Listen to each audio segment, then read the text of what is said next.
Hey guys! Today I'm going to show you how you add custom domain in Webflow, so let's get started first. Choose the Webflow website you want to connect the domain to. I've created a simple example site here. Now, go to the upper right corner and click Publish.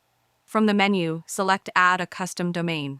If you don't have a paid plan, Webflow will redirect you to the Site Plans page.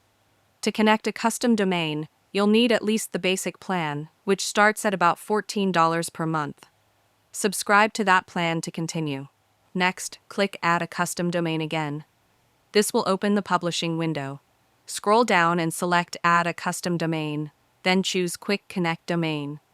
A new tab will appear. It will open Entry, which helps you configure your DNS records automatically.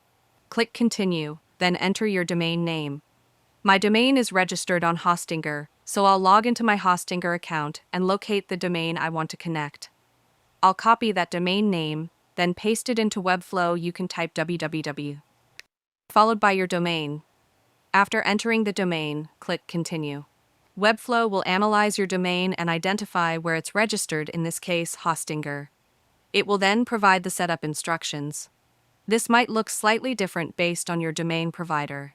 Now, log into your hosting account so Webflow can request one-time permission to manage DNS records.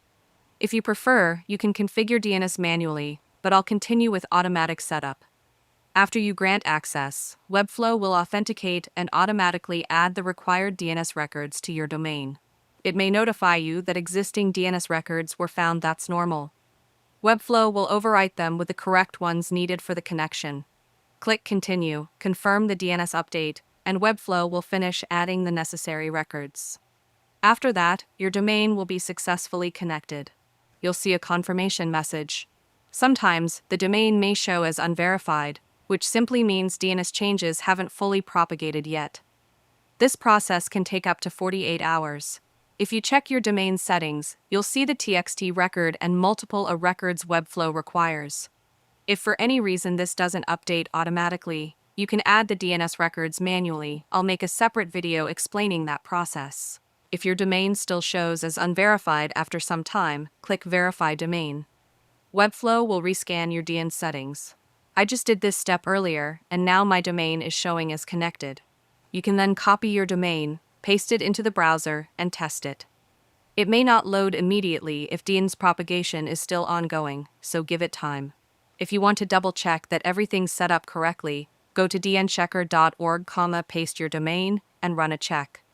If all records appear green, everything is configured properly. You just need to wait for full propagation.